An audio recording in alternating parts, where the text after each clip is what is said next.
Welcome to the Wholesaling Inc. podcast. I'm your host, Chris Arnold. Thank you for joining us today. As always, we know that time is our most precious commodity, and I can tell you that I appreciate you spending your time with us today. And so because of that, I always want to bring the heat and each week bring you guys something that's really going to add value. And so I'm excited to bring on Randy Thomason today.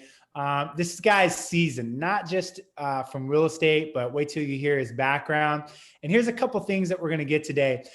He's really going to share, and we were talking about this before the podcast, what he really believes is the most important ingredient to what has made him successful. And let me tell you this, it's probably not what you think it is. It's not some smooth tactic. It's not some new piece of technology. But I feel like it goes to the heart of real estate. And I'm excited to delve into this because as soon as he said it, I'm like, Randy, that's it. That's exactly where I want to go. And then secondly, of course, he has been utilizing radio. This is a guy that's subject to. So people ask me a lot of times, Chris, is, radio just to generate wholesale deals or fix and flip? And I tell people, we're all in the same boat. We're trying to generate motivated sellers. Now, what you do with those, where you throw those into a rental portfolio or seller finance or wholesale, is up to you. And so you're going to hear today for someone that's utilizing radio to primarily drive their subject to business. So Randy Thomason, what's up, buddy? Welcome to the show, man. Glad to have you. Well, appreciate you inviting me. I love watching your stuff and helping people out too. Yeah, absolutely. So quick background snapshot. People are like, okay, who's this Randy guy? Where is he from? Kind of what's the background credentials?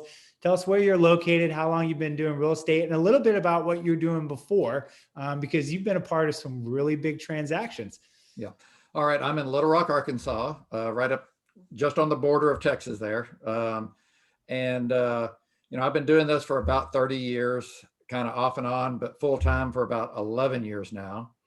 My background was sports psychology out of college, was planning on going to Russia to study, or the Soviet Union at the time, when a friend of mine who died in high school, dad bought a company off of Wall Street and talked me into going to work for him, even though I didn't know anything about it, and put me in a training class and got into the investment banking business. And for about 5 or 6 years, that's what I did, and learned so many things in that business because I was a shy boy. And learned how to get over that. Learned that everything in life we do is about sales. A lot of people don't think that they're in sales, but they sell their wife or their husband to marry them, to date them, their bosses to give them a raise or give them a job, their kids to dress a certain way, eat their dinner, clean their room, brush their teeth. Everything that we do is in sales. And I learned that in that business. And also learned that everything that we buy and sell is just a commodity, and that a house, a car, money is a commodity, jewelry, stocks, and it's just commodities. And if you can sell one thing, you can sell anything. I totally agree. That right mindset. So I want to go back to something you just said. You said, hey, I was, quote, shy. I know there's some people listening to this podcast that by nature are more introverted. The idea of picking up the phone and cold calling, or, driving up to someone's house and knocking on that door and going in and doing a presentation to purchase is really overwhelming. I can tell you, I was scared to death on my first listing appointment 15 years ago. I mean, I got there 30, 45 minutes early. Like, I was so nervous. How did you give one or two tips on overcoming just shyness, just kind of natural brain wiring to be a little bit more introverted? Because some of us like that are like, man, I really have envy for the people that just, naturally are so outgoing and have the gift of gab. And that wasn't me, believe me. I had a hard time asking a girl out on dates. Usually it was like somebody had to go tell somebody I was interested in them to gauge it before I would even take that step. You had like a wingman. Yeah, major. But, part of it's just maturity, as you get older and older. But getting in the investment banking business and a sales manager that made me do things that was totally uncomfortable. And that helped me a lot. Of course, my dad is also an outgoing, outstanding wheeler dealer type of guy, and always has been. He always let me tag along when he was a banker, but he did cars on the side. So he always drugged me along to, or allowed me to get drugged along to watching Wheel and Deal and used cars and stuff like that. And so I learned a lot about sales, listening and watching, but doing it yourself is one of the hardest things. And so I've got this little tiny coaching program here just in Arkansas, because I run the REIA here in Arkansas, is that my coaching students, what I make them do right out of the bat is go to McDonald's and order a double Whopper, or go to Burger King and order a quarter pounder with cheese, the thing that the other the other store does. And the people are saying, that's crazy. And it's like, I know. And they're going to like, we don't sell that here. And it's like, I know, but that's what I want. And then laugh about it. And it's like, and then order your regular food. You just got to get comfortable being uncomfortable. And then it gets easier and easier and easier. Wow. Well, I love that you actually have your students go do that. I mean, that really is a great exercise. So I want to recap what I heard you say. What really helped you overcome the shyness, again, time. And I really believe that, right? Part of it is just maturing. Some of the things that we struggle with younger, I know this about myself, just as I gotten older, less caring about what people think as much and so forth. I think that naturally happens for all of us. But I also love the fact that, and I'll use the principle we use in our company, and that is you were with a leader that was willing to issue you a challenge. And so you put yourself underneath a coach, a mentor, a boss that really was going to stretch you. You intentionally did that. And on top of that, you embraced that and said, I'm going to let this person stretch me beyond what I would probably stretch myself. And so that seems like that was a really important piece for you in overcoming the shyness. Well, let me take that back a little bit. I didn't embrace that. I was like that fish on a hook. I fought it the whole way, but he didn't let me go and force me into becoming better at it. Yeah. Oh, he would embarrass the crud out of me on the phone. And when I was making calls to, big time investment people, and you just, over a time, you just get, I guess, dull to it. So it doesn't bother you anymore. I used to have people threaten me and hang up on me, and he'd make me call him right back and say, hey, I know you didn't hang up on me, so we must have gotten disconnected, and it's like, I can't do that. And he would make me. And so it got to be okay. And, standing in front of a room in front of everybody, no, that wasn't me. And now I don't even worry about it anymore. Yeah. And I'm glad you say that, because I think that really, for some people listening right now, I'm just glad to hear someone that has kind of journeyed to the other side of this more than where I feel like I'm at today. And I love what you said. Yeah, I was with the guy that issued the challenge. I didn't necessarily embrace it. I fought it, but at the same time, you embraced it because you stayed within it and you allowed yourself to be sharpened by those particular tactics. So I love that.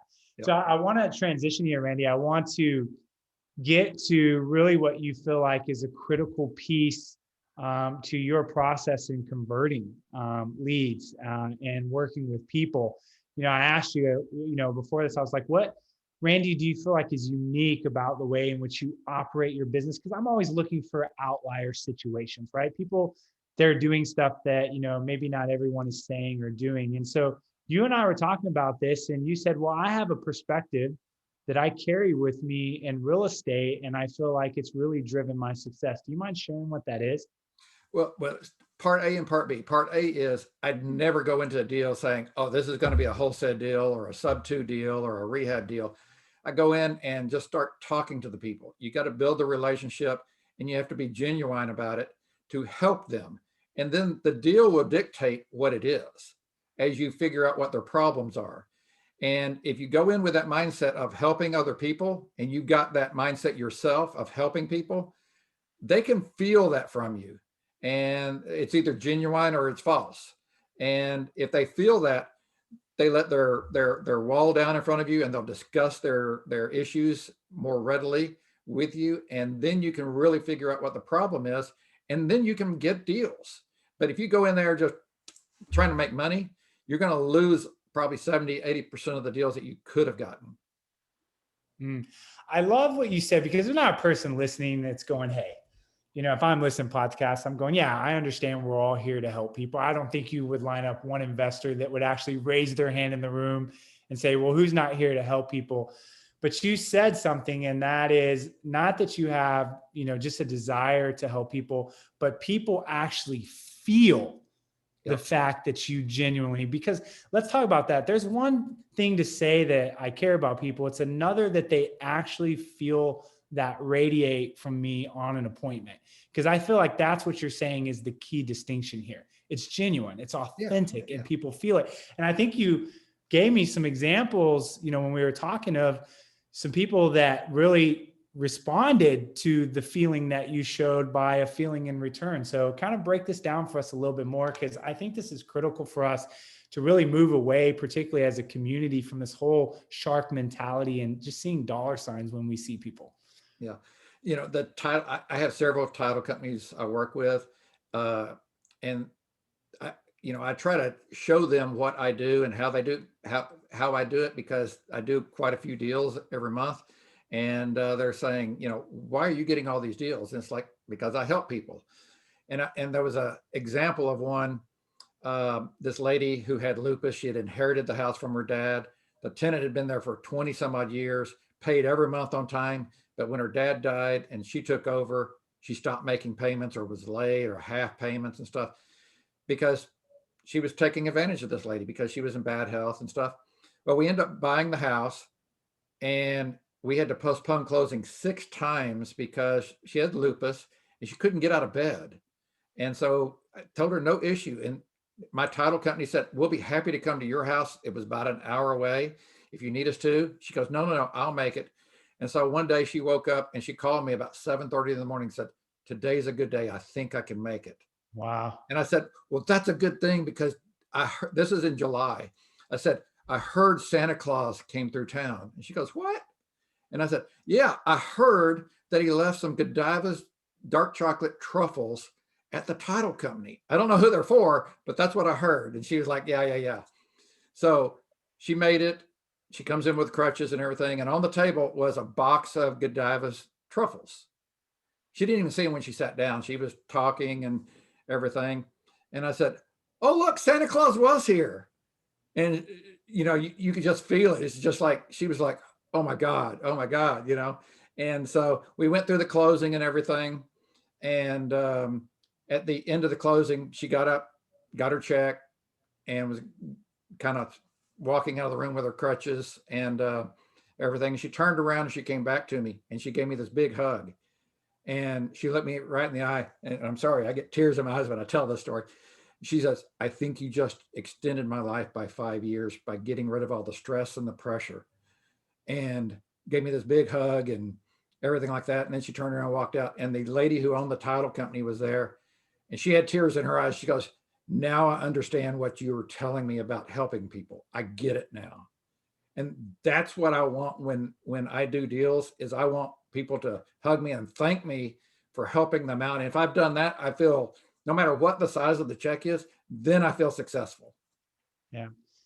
Let me ask you this. If you were to get out of bed every day with the motivation of just making more money versus the motivation of, I have a unique opportunity to add value to someone's life, to do something for them that they can't do for themselves, would that dictate the type of day you had, the motivation, how quickly you'd bounce out of bed to embrace that day? Yeah, I've got this little group here, and that's exactly what it is. We call it the Dragon Slayers group. It's an accountability group. It's just 3 of us. And it's, what dragons are we going to go slay today to solve somebody's problems? And that's the whole thing of getting up. Yeah, I've got a 15-year-old daughter I take to school. I'll lay in bed until I have to take her to school if I need to.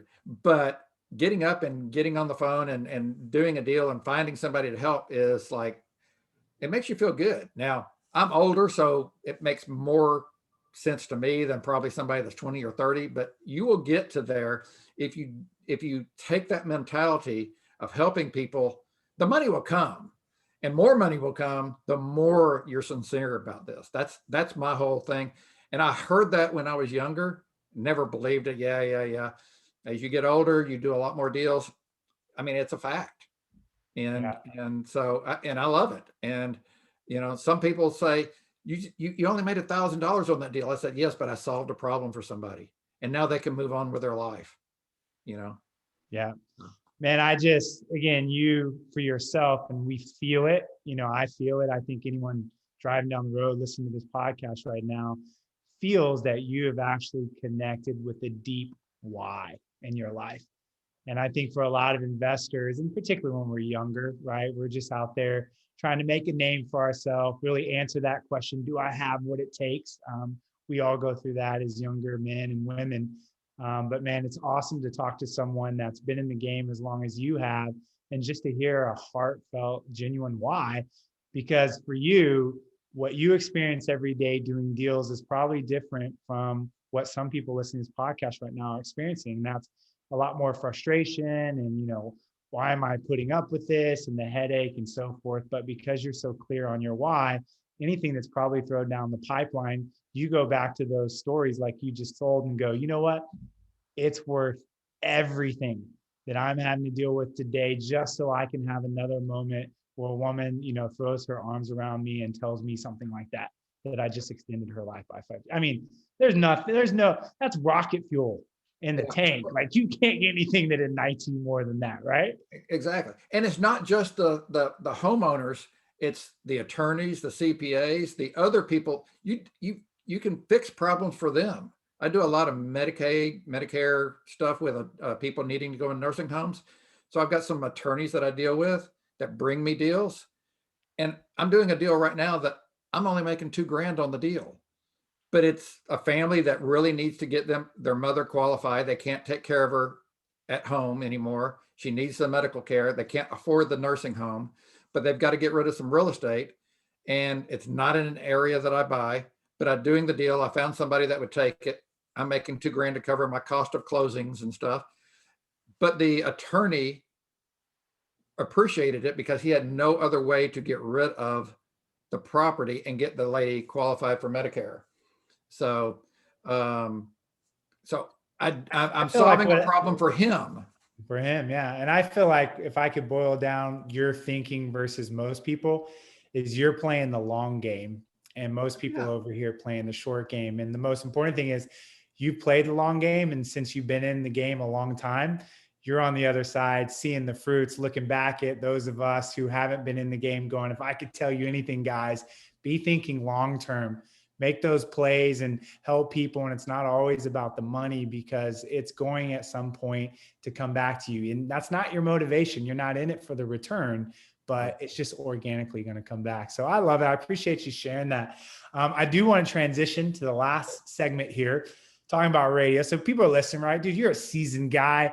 You're a smart business guy. You've been in the game for a long time. You could choose any marketing channel. Why did you choose radio? It was a gamble when I did it. I actually heard you being interviewed on another person's podcast, Steve Trang, and it made sense to me. And I'm always looking for ways to improve my business, improve my negotiation skills.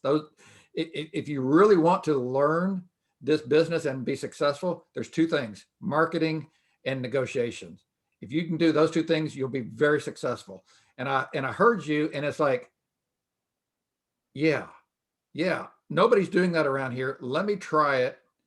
And so I signed up, went through the thing. I was kind of a naysayer in the very beginning of getting some spots to the levels that we needed them at. We finally got that done. We went live with first a small station, and that first month we got like 60 some odd calls. 60 some odd calls. And 60 calls in the first month. And that was, you said you launched that one on January 4th of this year. Yeah. Right. So at the beginning of the year, January is not even really a hot time. No, right? It's not. It's still New Year's. Exactly. And we signed 4 deals that first month out of that. We've closed 2 of them already. We got 2 more pending closing in the pipeline to close. We got 3 more close to signing. I got 40 that we're nurturing, and out of those 40, I'll bet you at least 7 or 8 of those will close here in the next 30 days. And you've accomplished all that off radio since January 4th. So literally that's strictly radio. That's Strictly radio, just a couple months. Yeah. So I want to actually, break this down a little bit more. You then went and launched a second radio station Yep. on February 8th. So you're currently running on 2 stations. And this is what this is one of my favorite questions to ask, because this is what blows people's mind. How much is your monthly ad spend right now on 2 radio stations that's bringing you all of these leads? It's averaging $1,200 a month for the 2 stations. 1,200 total For the 2 months, yes. For each month. I'm sorry, for each month. So right now, in 2.5 months, 3 months, I've spent less than $3,000. Okay, so literally the whole span that you've been up, you 3 actually months, spent less than $3,000, and $3,000. monthly you're about 1,200. So I love this because, again, one of the biggest misconceptions about radio is it's not affordable. And I keep telling people what we're teaching you is literally how to buy at like 25 cents on the dollar. And I know, like, Randy, when you came in, a lot of people really are like, this is crazy.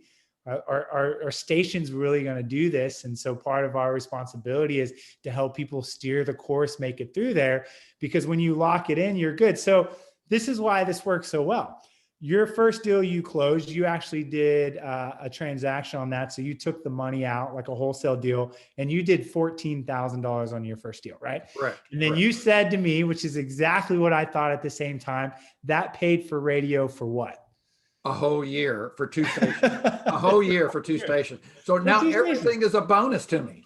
Exactly. And so that's why I tell people, when people go, well, is radio reliable? Is it consistent? And I go, yeah, because if you're buying it the way we show you, and it just takes you, a few transactions to pay off the year, then everything above that is gravy. And so that's why the returns are so good.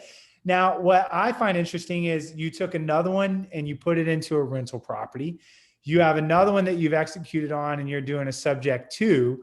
Correct. So your whole mindset, and you said it at the top of the hour, is you're a solutions provider, and you don't look at radio to help you do one particular tactic. You're just applying multiple tactics to do whatever's best for that particular situation, right? Exactly. Solve their problem. If you go in saying it's a wholesale deal, you're going to lose 99% of the deals. If you go in there to solve the problem, you're going to find a whole lot more deals than just trying to be a one-trick pony. Yeah. Let me ask you this. I'm just curious. What are all the exit strategies that you have now learned that you can deploy on a deal? Let's walk through that. Do you wholesale a deal? We wholesale deals. Fix and flip one? Every once in a while, yeah. I don't like it, but don't like it, but you can do it if the juice is worth the squeeze, as we would say. And we joint venture with some rehabbers that I'll buy it and then let them rehab it, and we split it. Okay. You obviously put some into a traditional rental portfolio, right? Rental portfolio. Subject to what? Anything else? Owner finance sales. Owner finance. Yeah, we pretty much run the gamut of, I've been doing this long enough, and I'm a knowledge freak. In college, I was not a knowledge freak. I was like, do the minimum I have to do because I was an athlete and just get by. But it's like somebody flipped a switch when I graduated and I became a knowledge freak. I could not learn enough. And so I just, I just love learning stuff and figuring out how to maybe do something new and different and solve problems and make a little money. And, it's all good. Yeah. And so, if you're listening, we want to encourage you at Wholesaling Inc. to look at yourself not as a wholesaler or just a fix and flip person, but as a solutions provider. And over time, again, I'm emphasizing over time, you don't launch all of these exit strategies in your first year as a real estate investor, no. But you learn, you master one, and then you go on to the other. And then before you know it, you find yourself in a position like Randy, where he's a truly seasoned investor that can pull out different tools for different situations. And if the market goes up or down, I guarantee you that Randy is in a much more secure place than the person that only has one tool in their tool belt that all of a sudden is going, well, I'm just a wholesaler. The wholesaling dropped and I'm in trouble, because Randy's like, perfect. Well, if the wholesaling and fix and flip drop, that means the creative financing is probably increased. Exactly. So now I'm over here making money on seller financing and subject to, and if it flips back, and I'll go back over to this side and use this tool belt. So, if you're new, I just want to plant that vision for you to understand that, because I really believe that seeing yourself that way will help you long term.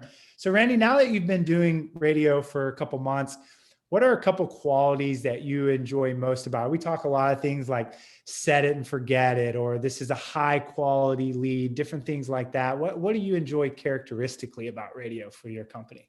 The biggest thing is the cost effectiveness of it. I'm spending $1,200 a month. That's 100 letters that you're going to send out a mailer at $1 a piece. That's $1,000 for 100 letters.